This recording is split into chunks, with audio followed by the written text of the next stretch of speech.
Hello friends, welcome to our channel. இன்னைக்கு நம்ம பார்க்க போகிறது என்ன அப்படின்னா, வாழை இலையை பற்றி தாங்க பார்க்க போகிறோம். வாங்க பார்க்கலாம். அதில் என்னென்ன நன்மைகள் இருக்கு, நம்ம அதை எப்படியெல்லாம் பயன்படுத்துகிறோம், எதுக்கெல்லாம் அது பயன்படுது அப்படின்றத பற்றி தான் பார்க்க போகிறோம். வாழை இலை பல வழிகளில் பயனுள்ளதாக இருக்கிறது, அப்படிதானே? ஆமாம், இது நம்மளுக்கு உணவு பரிமாறுவதற்கு, அலங்காரத்திற்கு, சமையலுக்கு என பல இடங்கள்ல நம்ம இதை பயன்படுத்திக்கிட்டு இருக்கோம். இது நம்ம உடல் நலத்துக்கு கூட நிறைய பலன்களை தரக்கூடியது. சரி, ஃபர்ஸ்ட் என்ன பார்க்க போறோம்னா, உணவு பரிமாறுறத பத்தி என்னன்னு பார்க்கலாம் வாங்க. வாழை இலையில் சூடான உணவை வைக்கும் போது அதில் இருக்கும் குளோரோஃபில் உணவுடன் கலந்து ஜீரணத்துக்கு உதவுகிறது.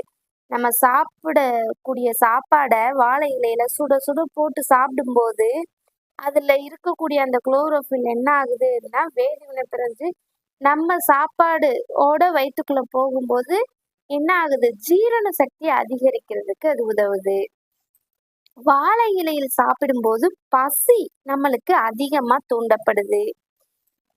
வாழை இலையில் சாப்பிடுவது சுற்றுச்சூழலுக்கு உகந்தது. மேலும் பாத்திரங்களை கழுவுவதிலிருந்து நேரத்தையும் மிச்சப்படுத்துதோம். நம்ம நல்லா யோசிங்க.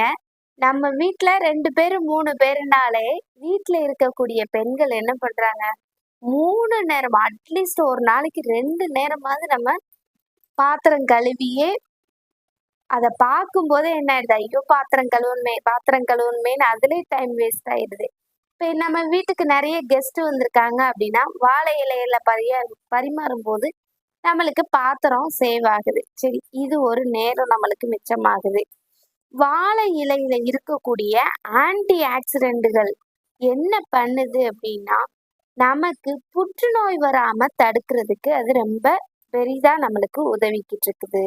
அடுத்து என்ன பார்க்க போறோம், வாழை இலையினால நம்ம உடல் நலத்திற்கு என்னென்ன நன்மைகள் இருக்கு. வாழை இலையில் வைட்டமின் ஏ, சிட்ரிக் அமிலம், கால்சியம் போன்ற நிறைய சத்துக்கள் அதுல இருக்கு. இந்த வாழை இலை இருக்குல்ல, அதை எடுத்து நம்ம சாறு எடுத்து குடிச்சோம் அப்படின்னா நம்மளுடைய முடி நல்லா வளருமாங்க. அதுக்கப்புறம் அதுல என்னென்ன நமக்கு மருத்துவ குணங்கள் இருக்குன்னு பார்க்கலாம். இருமல், சுவாச பிரச்சனை, மலச்சிக்கல், வயிற்றுப்போக்கு, இரத்தப்போக்கு, முகத்துல உள்ள பருக்கள், உயர் இரத்த அழுத்தம், கல்லீரல் பாதிப்பு உள்ளவர்களுக்கு கூட இந்த வாழை இலைச்சாறு ஜூஸ் குடிச்சா நல்ல ஒரு பயன் கிடைக்கக்கூடியது.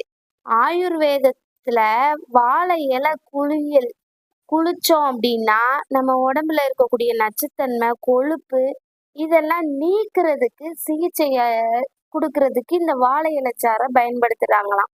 அடுத்து பாருங்க, தொண்டை புண் உள்ளவங்க அந்த வாழைச்சாறை ஒரு வேளை குடிச்சாலே போதுமா, அந்த தொண்டை புண்ணு வேகமா குணமாயிரும்.